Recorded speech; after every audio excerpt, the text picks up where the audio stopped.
अस्सलाम वालेकुम फ्रेंड्स, कैसे हैं आप सब। मैं अपने वादे के मुताबिक अपनी बालकनी का जो डेकोरेशन है वो आपके साथ शेयर कर रही हूँ। ये आपको याद होगा, मैंने इसकी वीडियो दिखाई थी। ये मैक्रामे के वॉल हैंगिंग्स मैंने बनाए और इनमें प्लांट्स भी लगा दिए हैं, जिससे ये मेरी बालकनी जो है वो और ज़्यादा खूबसूरत लग रही है। उसके साथ मैंने यहाँ पे कुछ और नए जो प्लांट्स हैं वो ख़रीदे हैं, वो भी आप देख सकते हैं। और कुछ वही चीज़ें जो पहले से लगी हुई थी वो भी हैं।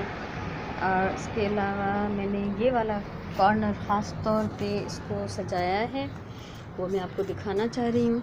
ये आप देख सकते हैं, इसमें मैंने नए प्लांट्स भी रखे हैं, कुछ खाली पॉट्स हैं, कुछ दीवार पे डेकोरेशन है पीछे। ये आप देखें, ये इस दीवार पे ये 3 वुडन सर्कल पीसेस हैं जो घर में हमने वुड वर्क करवाया था, उसमें से निकले थे, मैंने संभाल के रखे। उनके किनारों पे मैंने रंगीन डोरियों से फ्रेम बनाया है और बाकी ये बर्ड हाउसेस और प्लांट्स जो हैं वो पेपर से बनाए हैं। तो ये इस दीवार को थोड़ा सा और ख़ूबसूरत बना रहे हैं। उसके साथ साथ यहाँ पे कॉर्नर में एक छोटी सी पेंटिंग मैंने सजाई है। ये पेंटिंग मैंने तब बनाई थी जब मेरे बच्चे छोटे थे, तो ये उनके कमरे में होती थी। अब वो बड़े हो गए तो ये पेंटिंग नहीं लगा रहे थे, तो मैंने इसको यहाँ पे प्लांट्स के साथ डेकोरेट कर दिया है। उसके साथ ये मेरा एक फेवरेट जग है जो मेरी कज़िन ने मुझे गिफ्ट किया था। इसमें आप देख सकते हैं कि बीड्स की जो हैं लड़ियाँ मैंने डाली हुई हैं बनाकर, तो इसको ये और अच्छा बना रही है। और इसके साथ मैं अपने प्लांट्स को पानी देती हूँ। और ये कुछ कलर्ड पॉट्स हैं जो डिफरेंट टाइम्स पे मैंने ख़रीदे, वो भी इनकी खूबसूरती को थोड़ा सा बढ़ा रहे हैं। और इसके ऊपर जो ये वुडन पीस रखा हुआ है, इसके नीचे यहाँ पे मेरा एक पुराना सा रेक रखा हुआ है जिसमें प्लांट से और गार्डन से रिलेटेड चीज़ें हैं, और एक वुडन स्टूल है। ज़ाहिर ये ज़रूरत की चीज़ें हम फेंक नहीं सकते, लेकिन इनको मैंने एक चादर एज कर्टन सामने लगाई है और इसको कवर कर दिया है, जिससे ये अच्छा लुक दे रहा है। इसके साथ मेरा छोटा सा एक संदूक रखा हुआ है जिसमें कुछ ज़रूरत की चीज़ें हैं। उसके ऊपर मैंने ये सिटिंग का अरेंजमेंट बनाया है। एक मल्टी कलर रली मैंने डाली हुई है, हमारा सिंधी काम है जिसको हम टुक बोलते हैं। ये मैंने बहुत साल पहले बनाई थी। ये मैंने इसके ऊपर बैठने के लिए बिछाई है, उसको कवर भी कर दिया है।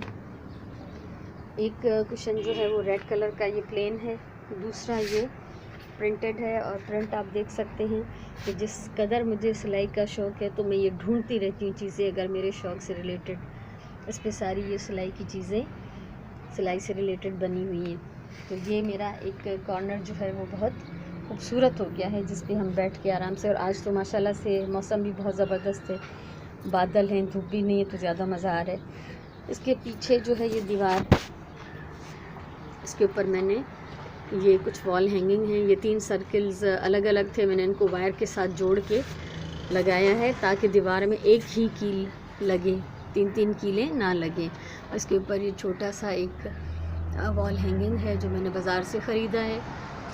ये आप देख सकते हैं, इससे पूरी दीवार की जो है खूबसूरती वो ज़्यादा बढ़ गई है। तो ये ओवरऑल जो लुक है वो ये आ रहा है। और ये कोई फ़ाइनल सेटिंग नहीं है, टाइम गुज़रता है तो हम डिफरेंट आइडियाज़ आते रहते हैं, चीज़ें आती रहती हैं, तो हम इसको और ज़्यादा अच्छा बना सकते हैं। उसके साथ साथ ये आप देखें कि यहाँ पे कोने में लास्ट कॉर्नर पे जो है वो मिट्टी और कुछ खाली पॉट रखे हुए हैं। इसके लिए भी मेरी एक जो है प्लानिंग है कि मैं इससे क्या बनाऊँगी, वो फिर मैं आपको बाद में बनाऊँगी, ये एक सीक्रेट है। ओवरऑल जो लुक आ रहा है मेरी बालकनी का वो आप देख सकते हैं, वो ये लुक आ रहा है। मुझे उम्मीद है ये आपको अच्छा लगा होगा और अपने कमेंट्स के ज़रिए आप मुझे बता सकते हैं। और मैं चाहती हूँ कि आप में से भी किसी न किसी को ये शौक़ ज़रूर हो कि वो अपने घर को बेहतर बनाए। कोई महंगी चीज़ें नहीं है, कुछ भी नहीं है, बस थोड़ी सी सेटिंग को चेंज किया है और कुछ पुरानी कुछ नई चीज़ें मिला के मैंने इसमें लगाई हैं, जिससे ये और ज़्यादा अच्छा लुक दे रहा है। तो करना बस ये है कि टाइम वेस्ट नहीं करें, अपने हाथ से ज़्यादा से ज़्यादा काम करने की कोशिश करें, छोटी चीज़ों को अहमियत दें। कुछ भी ज़ाया नहीं होता, हर चीज़ जो है वो ज़िंदगी में बहुत यूज़फुल है। मुझे उम्मीद है आपको अच्छा लगा होगा और अपने कमेंट्स के ज़रिए आप मुझे बता सकते हैं कि आपको कैसा लगा। थैंक यू सो मच, खुश रहिए।